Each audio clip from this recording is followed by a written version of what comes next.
I've had the hardest time tempering my chocolate, and I've had an epiphany about, if you will, chemistry of chocolate, and it's made a world of difference in the tempering, my ability to temper chocolate. And so, as a beginner, I thought I'd share it with y'all. So, when I was a kid, one of the things that I would do is I would make sugar candy, and we would seed the sugar solution with sugar crystals. And if you put in one big clump of sugar, it would make one big clump of sugar crystals. If you put in a bunch of sugar crystals, it would make a bunch of sugar crystals. And it dawned on me that the same thing was happening when I was seeding the chocolate. So when I was putting in the chopped up chunks of seed, I was making big chunks of seed chocolate. And so what you're trying to do is you're trying to encourage the formation of V crystals. And so ultimately what you want to do is, instead of making islands, if you will, of V crystals within the chocolate, you want to make it as smooth as possible and as many as possible within the chocolate that you're making. So what I decided to do is to make as many seeds as possible, as small as possible. So I took the best chocolate I could find, and Ghirardelli's is what I chose. And what I wanted to do is I matched the chocolate as close as possible to what I have. So I have 75%, I made 75% dark chocolate. So I found 70% dark chocolate, and I made seed with that, and I used that, and it tempered beautifully. But now the V crystals form at around 91 degrees Fahrenheit. What is that, like 30, 33, something, around 30 degrees Celsius. So probably around 94 degrees as the temperature is coming down. So you raise the temperature up, and as the temperature is coming down around 94 degrees, you start putting in your powdered chocolate. Now this is powdered tempered chocolate, your good Ghirardelli's or Baker's or Lindt or whatever, and you want to match your chocolate as close as possible.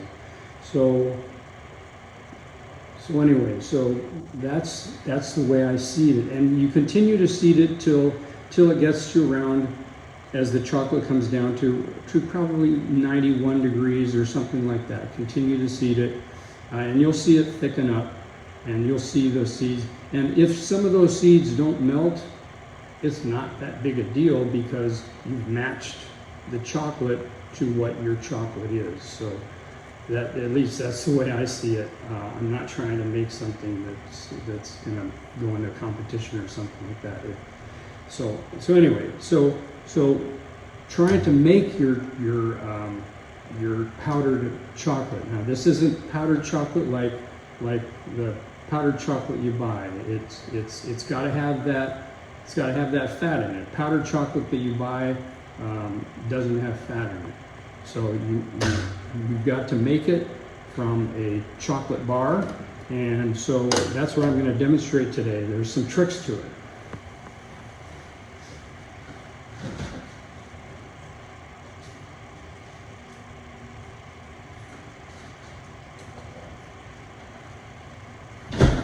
I got it out of the refrigerator. I chilled it a little bit. Now today is not a humid day, so water is the enemy of chocolate. So you don't want a humid day. You don't want cold chocolate that's getting wet from the condensation. So that's rule number one. Now I've chopped this up a little bit. I don't have a big chunk of chocolate that I'm throwing in here. I'm using a food processor instead of a blender. I've used a blender before. The problem with the blender is it's small blades that go really fast and they heat up quickly and you end up melting your chocolate. So we're gonna do this in not really big batches. I'm gonna use my hands as minimally as possible.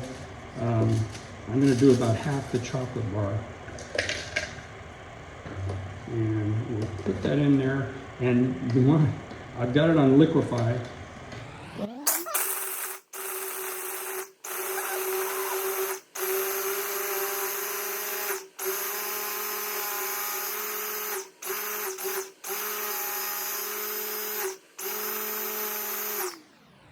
These are pretty small.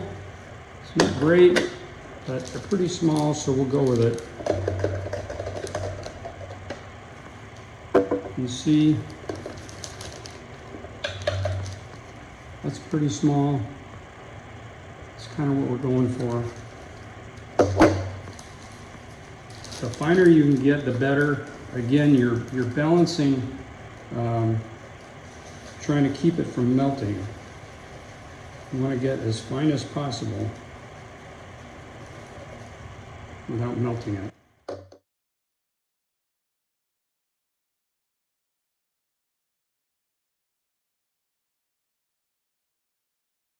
This is what's really good.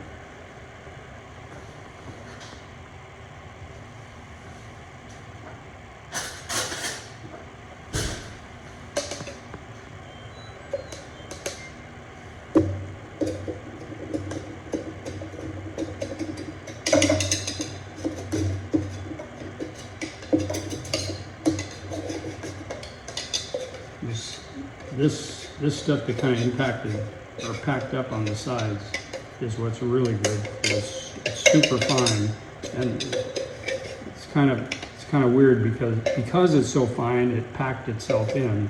But anyway, that's what you're trying to do. I'll do the rest of it here in a minute, but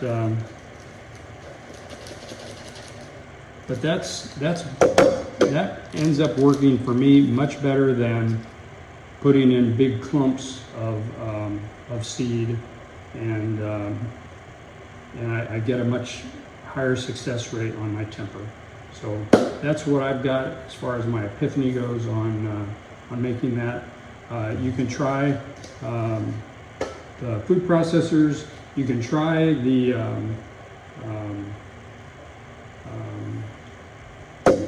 other devices. Just be careful. You don't want to melt it. You can see it looks like I've got a little bit of melting on the bottom one a little bit, but that's what I've got.